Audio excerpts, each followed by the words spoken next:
biashara haramu ya madini, vile vile kudhibiti utoroshaji wa madini ambao imekuwa ni jambo kubwa linalokosesha nchi yetu mapato. Hivyo naomba leo nitoe taarifa kwa ufupi kabisa kwamba mnamo tarehe 25 mwezi wa 7 mwaka 2026 dhahabu yenye uzito wa kilogramu 4.4 ilikamatwa na vyombo vya dola eneo la Kiluvya, mkoa wa Dar es Salaam. Dhahabu hiyo ina thamani ya shilingi bilioni 1,438,458,594 na senti 42. Wakati wa utoroshaji wa dhahabu hii, maana yake haikupita katika mfumo rasmi, na hivyo serikali ilikuwa inakwenda kupoteza mapato ya takribani shilingi milioni 108,365,127. Dhahabu hii imekamatwa, imetaifishwa na hivi sasa ipo chini ya Benki Kuu ya Tanzania kama ambavyo sheria inaelekeza.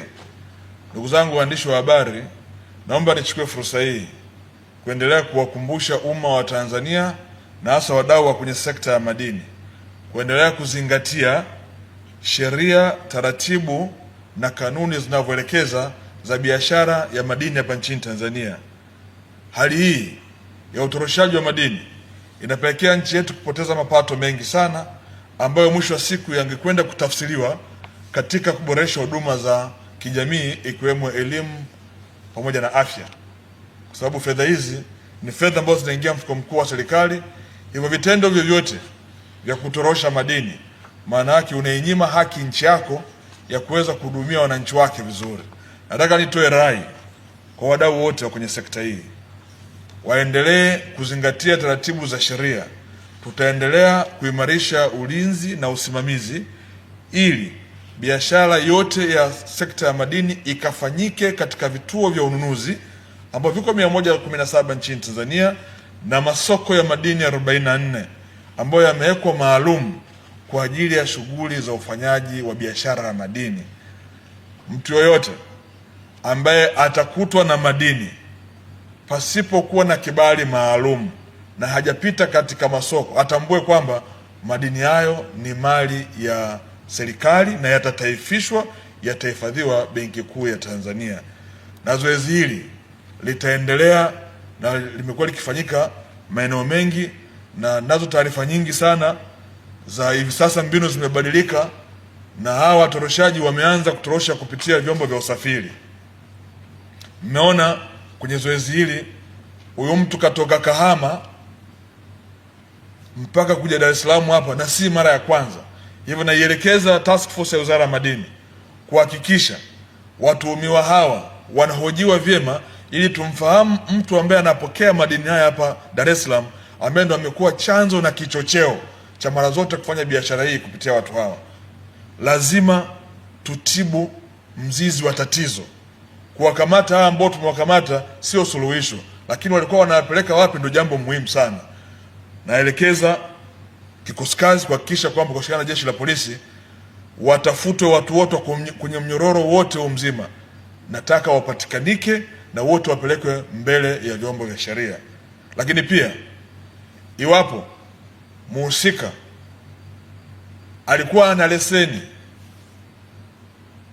ya ufanyaji wa biashara ya madini, maelekezo yangu yamekuwa ni kwamba mtu yote ambaye tunamkamata hivi sasa tunamfutia leseni tunamfutia dealer license, lakini vile vile tunam blacklist. Hata fanya biashara hii tena ya madini. Kama kuwahi kufanya biashara nyingine au kufanya shughuli nyingine za kilimo na ufugaji, basi ndo atatafuta namna nyingine ya kuweza kuishi, lakini hata fanya tena kazi katika sekta ya madini. Nataka tuwaondoe watu wa namna hii. Kwa maelekezo yangu ni kwamba tutawa blacklist hao. Hawezi kupata leseni tena, na ndio itakuwa mwisho wake. Iwe fundisho kwa ajili ya watu wengine wote. Ndugu zangu, sekta hii hivi sasa imeendelea kutoa mchango mkubwa sana katika uchumi wa nchi yetu ya Tanzania. Tukidhibiti utoroshaji wa madini, nchi yetu ina uwezo kunufaika vizuri na sekta ya madini. Kama tu katika mwaka wa fedha ulioishia tarehe 30 Juni mwaka 2026, sekta ya madini ndio sekta iliyoongoza kwa kuingiza katika mfuko mkuu wa serikali mapato yasiyo ya kikodi. Tumeingiza shilingi trilioni 1 bilioni 393. Tukiimarisha zaidi, tuna uwezo wa kufanya vizuri zaidi, na ndio maana hatutawachekea watu wa namna hii. Kwa ndugu zangu, niliona niyaseme haya asubuhi ya leo, na kwamba bahati nzuri mzigo wenyewe nao hapa, na nitawaonyesha waandishi, sije mkasema dhahabu yenyewe iliyokamatwa ya kilo 4 ipo humu, na wahusika walikuwa wanakwenda kupitisha katika njia za magendo, na hivyo serikali ingepoteza mapato.